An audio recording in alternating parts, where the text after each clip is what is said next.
मेरा अनुरोध, लोकसभा और विधानसभा चुनाव में वोट अवश्य करें, हर हालत में करें। प्रजातंत्र में प्रजा हमारी मालिक है, प्रजा सर्वोपरि है। आपका वोट तय करेगा भारत का वर्तमान, भारत का भविष्य। वोट देना आपका अधिकार है, वोट देना आपका कर्तव्य है। आपका वोट शासन व्यवस्था में आपकी भागीदारी को सुनिश्चित करेगा और यही भागीदारी हमारे देश की ताकत बनेगी, रीढ़ की हड्डी बनेगी। आपका वोट ही है जो शासन की रूपरेखा, अर्थव्यवस्था की स्थिति, दुनिया में हमारी ताकत को परिभाषित करेगा। मैं सभी को और विशेष रूप से पहली बार वोट डालने वाले मतदाताओं को आह्वान करता हूं कि वे मतदान अवश्य करें। ये मौका बिल्कुल न चूके, इसका अफसोस जिंदगी भर आपको परेशान करेगा। मैंने हर बार वोट दिया है, इस बार भी दूंगा, आप भी दें। जय हिंद।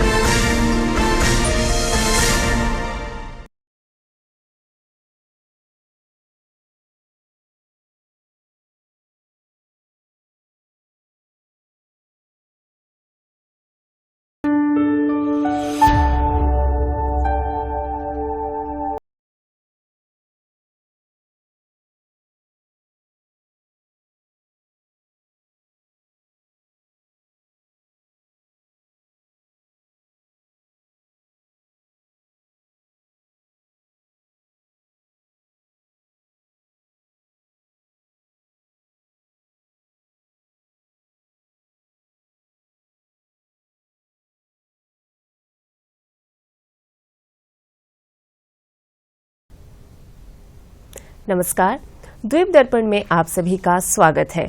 आइए एक नजर डालते हैं आज के मुख्य अंश पर।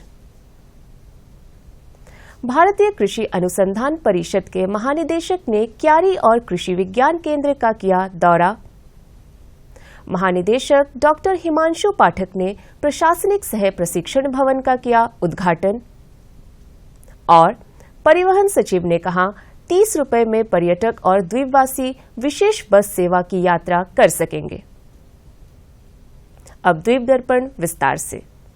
कृषि अनुसंधान एवं शिक्षा विभाग के सचिव और भारतीय कृषि अनुसंधान परिषद के महानिदेशक डॉक्टर हिमांशु पाठक ने 5 मई को केंद्रीय द्वीपीय कृषि अनुसंधान संस्थान पोर्ट ब्लेयर का दौरा किया। उन्होंने बागवानी नर्सरी खंड, विश्व नारियल जर्म प्लाज्म केंद्र, पशुधन फार्म परिसर, एग्रो इको टूरिज्म फार्म, दक्षिण अंडमान के कृषि विज्ञान केंद्र और समुद्री अनुसंधान प्रयोगशाला का भी दौरा किया। वहां पर उन्होंने विभिन्न अनुसंधानों और फार्म इकाइयों को देखा तथा वैज्ञानिकों तथा तकनीकी कर्मियों से बातचीत की। उन्होंने उनसे आग्रह किया कि इन द्वीपों के कृषि समुदाय के लाभ के लिए और अधिक नए अनुसंधान कार्य को करें।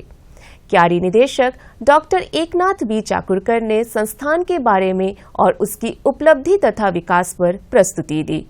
रीजनल स्टेशन के कर्मी, मिनीकॉय कृषि विज्ञान केंद्र नींबूडेरा और कृषि विज्ञान केंद्र निकोबार के कर्मचारियों ने भी आयोजित सत्र में हिस्सा लिया। महानिदेशक ने संस्थान के अनुसंधान और तकनीकी विकास को सराहा तथा संस्थान के सभी कर्मियों से रूबरू भी हुए। इस अवसर पर महानिदेशक डॉक्टर हिमांशु पाठक ने द्वीपवासी की पद्मश्री पुरस्कार विजेता किसान के चल्लामाल और प्रगतिशील किसान श्री चिंताहरण विश्वास को सम्मानित किया। महानिदेशक ने संस्थान में ऑर्नामेंटल फिश ब्रीडिंग यूनिट और essential oil field extraction unit का उद्घाटन किया। इस अवसर पर कोलकाता से आए अधिकारी भी उनके साथ थे। महानिदेशक ने पब्लिकेशंस और मोबाइल ऐप को भी जारी किया। कृषि अनुसंधान एवं शिक्षा विभाग के सचिव और भारतीय कृषि अनुसंधान परिषद के महानिदेशक डॉक्टर हिमांशु पाठक ने कल मध्योत्तर अंडमान जिले के नींबूतला स्थित कृषि विज्ञान केंद्र के प्रशासनिक सह प्रशिक्षण भवन का उद्घाटन किया। इस अवसर पर कोलकाता से आए सहायक महानिदेशक डॉक्टर वी पटेल, निदेशक डॉक्टर प्रदीप डे और क्यारी निदेशक डॉक्टर एकनाथ बी चाकुरकर भी उपस्थित थे। महानिदेशक डॉक्टर हिमांशु पाठक ने उद्घाटन के बाद किसानों से आग्रह किया कि वे उपलब्ध अवसरों से लाभ उठाएं और वैज्ञानिक पद्धति को अपनाकर अपनी आय को बढ़ाएं। उन्होंने कहा कि मौजूदा परिदृश्य में पारंपरिक कृषि विधियां लाभकारी नहीं रहा। किसानों के लिए ये अहम है कि वे नए प्रकारों और वैज्ञानिक प्रबंधन प्रयोगों को अपनाएं, साथ ही साथ खाद्य प्रसंस्करण और विपणन विकल्पों को भी बढ़ाएं। कृषि विज्ञान केंद्र नवोन्मेष तकनीकों को अपनाकर उत्पादन में वृद्धि करे और आय को बढ़ाए। ज्ञान और अनुभव के साथ किसान और बेहतर तरीकों से खेती कर सकते हैं। उन्होंने कहा कि देश के अन्य हिस्सों की अपेक्षा अंडमान क्षेत्र जैव विविधता से आशीषित है। कार्यक्रम में सहायक महानिदेशक डॉक्टर वी पटेल ने कृषि, पशु विज्ञान, मत्स्य और अन्य संबंधित क्षेत्रों में कृषि विज्ञान केंद्र द्वारा प्रदान किए जा रहे विभिन्न प्रशिक्षण कार्यक्रमों के महत्व के बारे में बताया। कार्यक्रम में डॉक्टर प्रदीप डे और डॉक्टर एकनाथ बी चाकुरकर ने भी अपने अपने विचार रखे। परिवहन विभाग द्वारा एक नई पहल के तहत यात्रियों और पर्यटकों की सुविधा के लिए विशेष बस सेवा शुरू की गई है। इस बस सेवा के बारे में परिवहन सचिव विश्वेंद्र ने दूरदर्शन से बातचीत करते हुए बताया कि विभाग मास ट्रांसपोर्ट के ऊपर फोकस कर रहा है। उन्होंने कहा कि मास ट्रांसपोर्ट तभी हासिल कर पाएंगे जब हम अपने नागरिकों को सुविधा दे पाए।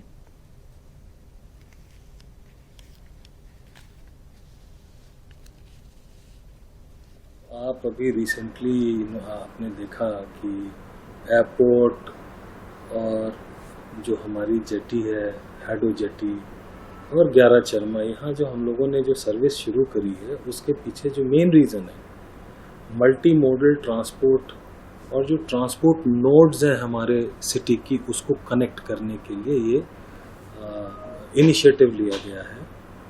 आपको पता है हमारे जो पोर्ट ब्लेयर है वो एक आइलैंड सिटी है जिसमें हमेशा कंजेशन और ज़्यादा व्हीकल्स होने की एक वो बनी रहती है। हमारे पास कंजेस्टेड स्पेसेस हैं, तो हमारे लिए ये आवश्यक है कि हम मास ट्रांसपोर्टेशन के ऊपर फोकस करें। मास ट्रांसपोर्टेशन हम तभी अचीव कर पाएंगे जब हम वो सुविधा अपने सिटीजन को दे पाएंगे। इसी पूरे प्रोसेस का ये एक छोटा सा अंग है जिसमें जो हमारा नया वीर सावरकर इंटरनेशनल एयरपोर्ट है वहाँ से जो हैडो जेटी है जहाँ से maximum inter island transportation facilities है वो सारी शिप्स जाती हैं।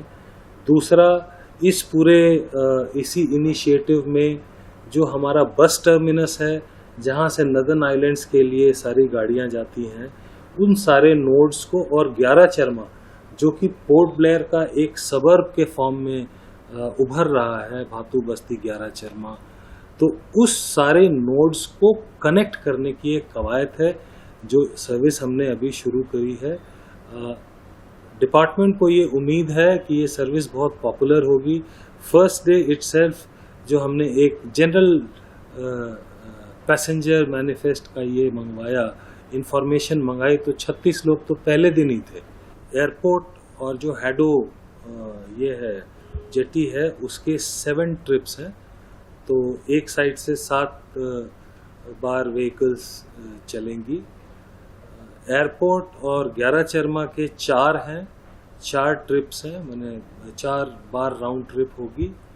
और एयरपोर्ट और बस टर्मिनस का, अगर एयरपोर्ट बस टर्मिनस हम लेंगे तो 5 है, बट इसमें से 2 एडिशनली हम और ट्रिप्स लगा रहे हैं जो बस टर्मिनस को कनेक्ट करती हुई हैडो जाएगी। सो अगर आप देखें तो एक कॉम्प्रिहेंसिव ट्रिप्स का हमने ये किया है जिसमें हमने एयरपोर्ट अथॉरिटी से बात की, जो हमारे फ्लाइट्स की लैंडिंग का टाइम है और जो हमारे इंटर आइलैंड शिप्स के जाने के टाइम्स हैं और जो हमारे बसेस जो यहाँ से जाएंगे अर्ली मॉर्निंग वाले, उनके हिसाब से ये सारा मतलब टाइमिंग्स को एडजस्ट किया हुआ है ताकि मेनलैंड से आने वाले फ्लाइट से कोई भी पैसेंजर जो कोई डिगलीपुर जाना चाहते हैं, माया बंदर, रंगत एटसेट्रा जाना चाहते हैं, या जो हमारे टूरिस्ट हैं जो हैवलॉक जाना चाहते हैं, नील जाना चाहते हैं, उनको हैडो जेटी से या कोई लोकली अपना ट्रांसफ़र जिनका होना है, जो चाहते हैं लोकल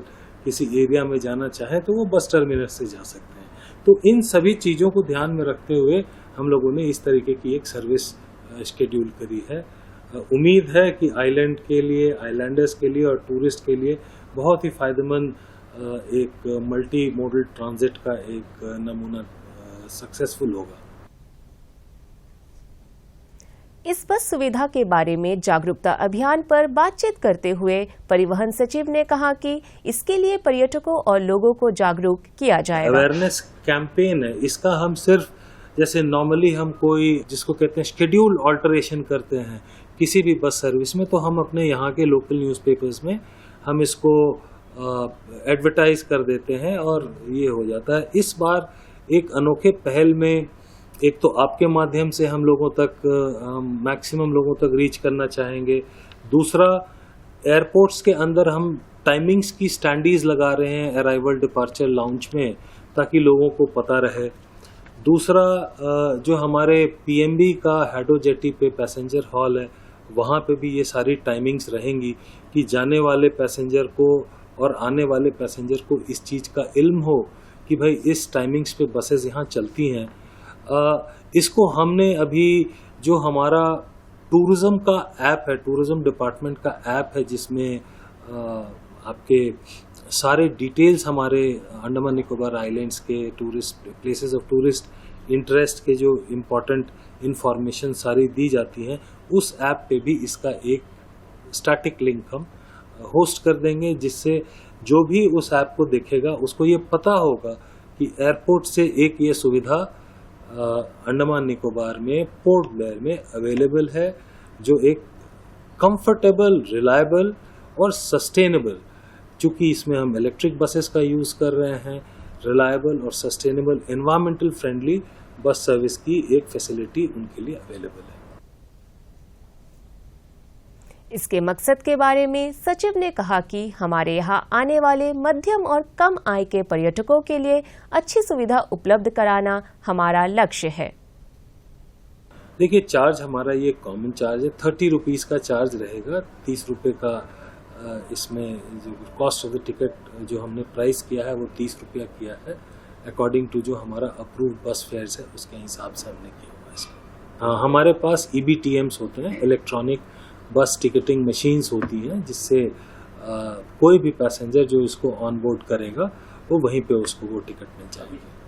अगर इसका रिस्पांस बहुत पॉजिटिव आता है तो हम डेफिनेटली इसका ट्रिप एनहांसमेंट भी करेंगे, इसकी डेस्टिनेशन एनहांसमेंट भी करेंगे और इसकी जो सर्विस, नंबर ऑफ बसेस की इन्वॉल्वमेंट जो है उसको भी इंक्रीज करेंगे, क्योंकि ये जो हमारा वीर सावरकर इंटरनेशनल एयरपोर्ट है, बाहर से आने वाले लोगों के लिए और यहाँ से बाहर जाने वाले लोगों के लिए द ओनली ट्रांसपोर्टेशन हब है, एक तरह से देखा जाए तो। इसको हम बहुत ही सुदृढ़ करने की हमारी कोशिश रहेगी। देखिए, ये एक इंटीग्रेटेड अप्रोच है, जिसमें फोकस बोथ आइलैंडर्स और टूरिस्ट दोनों के ऊपर है। जो हमारे टूरिस्ट हैं उसमें कई कैटेगरी के टूरिस्ट होते हैं। जो हाई एंड टूरिस्ट हैं वो naturally high and taxis prefer करते हैं, लेकिन जो मिडिल इनकम या उसके लोअर इनकम के सैलानी जो हमारे यहाँ आ रहे हैं, उनके लिए एक अच्छी सुविधा सरकार को मुहैया करानी चाहिए, और उसी दिशा में ये एक पहल है जिसका मुझे लगता है कि लोग स्वागत करेंगे और इस प्रोजेक्ट को हमारे सक्सेसफुल बनाने में सहयोग करेंगे। आपके माध्यम से ये ज़रूर कहना चाहूँगा कि आप ज़्यादा से ज़्यादा हो सके हमारे जो मास ट्रांजिट के जो सिस्टम्स हैं, जैसे बसेस हो गई, हमारी शिप्स हो गई, जिसमें 3-4 से ज़्यादा लोग ट्रैवल करते हैं, उसका इस्तेमाल कीजिए। प्रशासन की जो कोशिश है वो एक कंफर्टेबल, एक रिलायबल और एक सस्टेनेबल मास ट्रांजिट सिस्टम, पर्टिकुलरली हमारे डायरेक्टरेट ऑफ ट्रांसपोर्ट में STS के बसों के द्वारा हम ये इनिशिएटिव ले रहे हैं, उसका इस्तेमाल कीजिए। बहुत ही अच्छी सर्विस है, एयर कंडीशन सर्विस है। पोर्ट ब्लेयर सिटी में हम लगभग 35 एयर कंडीशन बस चला रहे हैं, इसका इस्तेमाल कीजिए। जितनी ज़्यादा व्हीकल्स आप यहाँ बढ़ाएंगे, इन आइलैंड्स की कैरिंग कैपेसिटी लिमिटेड है, उतनी ज़्यादा हमारा जो भविष्य है, हमारे जो फ्यूचर में इसकी परेशानियाँ बढ़ेंगी, कंजेशन से ट्रैफिक प्रॉब्लम्स बढ़ेंगे। तो इसका एक ही जो हल है वो है इस तरह की सर्विस को ज़्यादा से ज़्यादा यूज़ करना। यही मैं अपने पोर्ट ब्लेयर और यहाँ आने वाले सेनानियों से मेरी गुजारिश रहेगी, अपील रहेगी। Andaman association of tour operators के अध्यक्ष एम विनोद के नेतृत्व में उनके सदस्यों ने वर्ल्ड ट्रेड सेंटर में खाड़ी का सबसे प्रमुख travel mart Arabian travel mart में हिस्सा लिया। कल इस मार्ट का उद्घाटन हुआ और ये 9 मई तक चलेगा। इस मार्ट से कई ट्रैवल व्यवसाय से जुड़े प्रतिनिधि भारत की यात्रा करने की उम्मीद है। इस मार्ट में भारत से एयर इंडिया, मध्य प्रदेश, गोवा, उत्तर प्रदेश के पर्यटन विभाग इसमें अपना शोकेस प्रस्तुत करेंगे। ये मार्ट एमेराल्ड आइलैंड को प्रमोट करने का बेहतर प्लेटफॉर्म है। द्वीप दर्पण की अगली कड़ी इस ब्रेक के बाद। Toyota cars at your doorsteps. Prince Toyota, a house of luxurious Toyota cars. Delivers any model within 30 days at all India price. Come, take home the luxury on wheels. Prince Toyota, Gyaracharma, Port Blair. Added attraction and high-tech workshop at New Pahargaon near Shiv Temple. Special offer during festive season. Contact us on 7695085451 or 8768838882.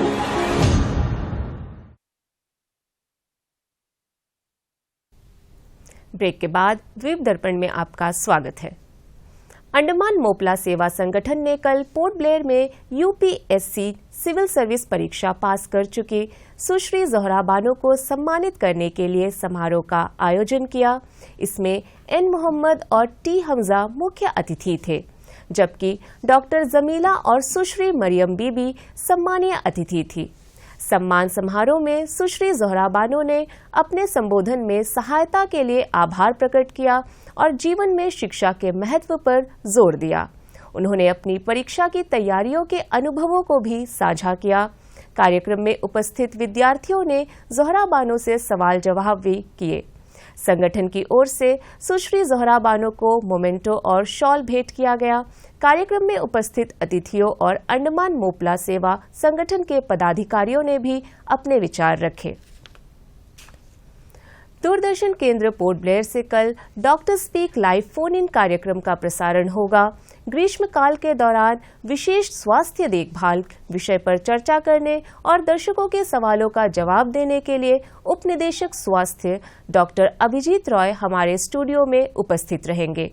दर्शक phone number 03192447745 और 217213 पर dial कर अपने सवाल पूछ सकते हैं। कार्यक्रम का प्रसारण कल शाम 5 बजे से 5:30 बजे के बीच होगा। द्वीप दर्पण की अगली कड़ी इस ब्रेक के बाद।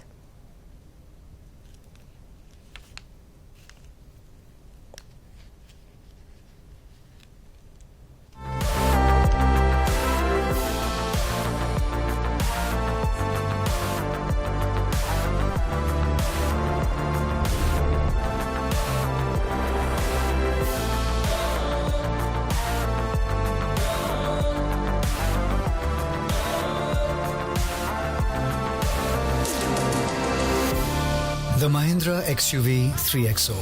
Everything you want and more. Bookings open 15th May. Break के बाद द्वीप दर्पण में आपका पुनः स्वागत है। अंडमान निकोबार पुलिस द्वारा अंडमान निकोबार चेस एसोसिएशन के साथ मिलकर पोर्ट ब्लेयर में पहला डीजी कप अंडमान निकोबार राज्य ओपन चेस टूर्नामेंट का आयोजन किया जाएगा। प्रतियोगिता का आयोजन 11 और 12 मई को पुलिस लाइन के सशस्त्र पुलिस इकाई में होगी। द्वीप समूह के खिलाड़ी ही इसमें भाग ले सकेंगे। इस टूर्नामेंट में प्रतिभागिता के लिए मौजूदा वित्त वर्ष का AICF पंजीकरण होना अनिवार्य है। प्रविष्टि शुल्क के तौर पर 200 रुपये जमा कराने होंगे। गूगल फॉर्म के जरिए इस प्रतियोगिता के लिए पंजीकरण की प्रक्रिया पूरी की जाएगी। जो गूगल फॉर्म से पंजीकरण कराने में असमर्थ हैं, वे डेयरी फार्म स्थित अंडमान निकोबार चेस एसोसिएशन कार्यालय में ऑफलाइन प्रविष्टि जमा कर सकते हैं। आवेदन की अंतिम तारीख 9 मई निर्धारित की गई है। अधिक जानकारी के लिए मोबाइल नंबर 9474201444 और 9474211112 पर डायल कर सकते हैं। निकोबार जिला पुलिस जिले में doctor B Shrikant memorial T20 cricket tournament का आयोजन कर रही है। 5 मई को BJR स्टेडियम तमालो में प्रतियोगिता का उद्घाटन समारोह हुआ। इस अवसर पर कार निकोबार एयरफोर्स स्टेशन के station commander group captain Rajiv Doval मुख्य अतिथि थे। इनके अलावा कार निकोबार आदिवासी परिषद के अध्यक्ष लियोनाल्ड निकोमेद सम्मानीय अतिथि थे। समारोह में भारतीय पुलिस सेवा के अधिकारी दिवंगत डॉक्टर बी श्रीकांत को भावभीनी श्रद्धांजलि अर्पित की गई और 2 मिनट का मौन भी रखा गया।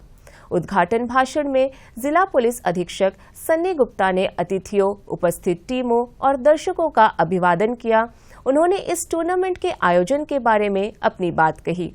उन्होंने खिलाड़ियों से खेल भावना के साथ प्रतियोगिता में हिस्सा लेने का आग्रह किया। इस टूर्नामेंट में कुल 27 टीमें भाग ले रही है। उद्घाटन मैच स्मॉल लपाती स्पोर्टिंग क्लब और मूस ए की टीमों के बीच खेला गया। स्मॉल लपाती की टीम ने 15 रनों से उद्घाटन मैच को जीता। मौसम विज्ञान कार्यालय पोर्ट ब्लेयर ने अपने मौसम पूर्वानुमान में कल और 9 मई तक दक्षिण अंडमान और मध्योत्तर अंडमान जिले में शुष्क मौसम रहने की संभावना जताई है। इन दोनों जिलों में 9 मई की सुबह से 14 मई तक गरज के साथ हल्की और मध्यम वर्षा होने का पूर्वानुमान है।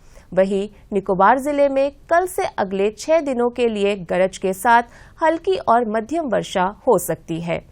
मौसम कार्यालय ने एडवाइजरी में कहा है कि गर्म और आर्द्र स्थिति 1 या 2 स्थानों पर प्रबल होने की संभावना है। अब अंतर्द्वीपीय जलयान यात्रा संबंधी सूचना। MV बाराटांग स्वराज द्वीप और लॉन्ग आइलैंड होते हुए रंगत की यात्रा पर कल सवेरे 5:30 बजे पोर्ट ब्लेयर से प्रस्थान करेगा और इसकी वापसी कल ही दोपहर 12 बजे उन्हीं रास्तों से होते हुए रंगत से पोर्ट ब्लेयर के लिए होगी। MV जॉली बॉय स्वराज द्वीप की यात्रा पर कल सवेरे 6:30 बजे पोर्ट ब्लेयर से प्रस्थान करेगा और इसकी वापसी कल ही सवेरे 9 बजे स्वराज द्वीप से पोर्ट ब्लेयर के लिए होगी। MV छोलदारी शहीद द्वीप की यात्रा पर कल सवेरे 6:30 बजे पोर्ट ब्लेयर से रवाना होगा और इसकी वापसी कल ही सवेरे 8:45 पर शहीद द्वीप से पोर्ट ब्लेयर के लिए होगी। MV कमोटा शहीद द्वीप, स्वराज द्वीप, स्ट्रेट आइलैंड, कदमतला और लॉन्ग आइलैंड होते हुए रंगत की यात्रा पर कल सवेरे 7 बजे प्रस्थान करेगा और इसकी वापसी अगले दिन सवेरे 7 बजे उन्हीं रास्तों से होते हुए पोर्ट ब्लेयर के लिए होगी। MV छोलदारी शहीद द्वीप की यात्रा पर कल दिन में 11 बजे पोर्ट ब्लेयर से रवाना होगा और ये जलयान कल दिन में 1 बजे शहीद द्वीप से स्वराज द्वीप के लिए छूटेगा। इस जलयान की पोर्ट ब्लेयर वापसी कल दोपहर बाद 2:30 बजे स्वराज द्वीप से पोर्ट ब्लेयर के लिए होगी। MV लॉन्ग आइलैंड स्वराज द्वीप की यात्रा पर कल दिन में 11:30 बजे पोर्ट ब्लेयर से रवाना होगा। ये जलयान स्वराज द्वीप से शहीद द्वीप के लिए दोपहर बाद 2 बजे चलेगा और कल शाम 3:30 बजे ये जलयान पोर्ट ब्लेयर के लिए रवाना होगा। MV जॉली बॉय स्वराज द्वीप की यात्रा पर कल शाम 5 बजे पोर्ट ब्लेयर से रवाना होगा और इसकी वापसी अगले दिन सवेरे 5:30 बजे स्वराज द्वीप से शहीद द्वीप होते हुए पोर्ट ब्लेयर के लिए होगी। सभी जलयानों के यात्रा कार्यक्रम मौसम की स्थिति पर निर्भर होंगे। अंत में मुख्य अंश एक बार फिर। भारतीय कृषि अनुसंधान परिषद के महानिदेशक ने क्यारी और कृषि विज्ञान केंद्र का किया दौरा। महानिदेशक डॉक्टर हिमांशु पाठक ने प्रशासनिक सह प्रशिक्षण भवन का किया उद्घाटन। और परिवहन सचिव ने कहा 30 रुपए में पर्यटक और द्वीपवासी विशेष बस सेवा की यात्रा कर सकेंगे। इसी के साथ ही आज का ये द्वीप दर्पण कार्यक्रम यहीं पर समाप्त होता है। नमस्कार।